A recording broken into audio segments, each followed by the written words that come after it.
எம்ப்ளாயிஸுக்கு we have to give financial wealth. Okay. அதை சம்பளமாக கொடுக்கின்றோம்.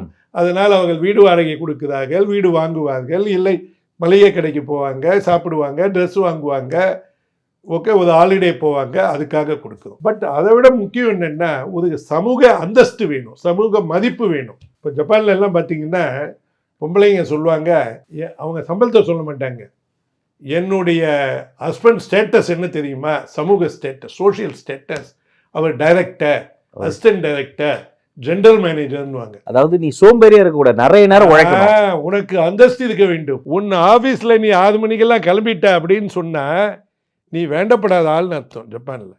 ஸோ முதல்ல அவங்களுக்கு ஃபினான்ஷியல் வெல்த் சம்பளம் வேணும். சோஷியல் ஸ்டேட்டஸ்ன்றது, சமூக அந்தஸ்துன்றது மேலால இது மாதிரி இருக்கணும். 3வது நேர வளம் வேண்டும், டைம் வெல்த். அப்படின்னா என்னன்னா சுதந்திரம் இருக்க வேண்டும்.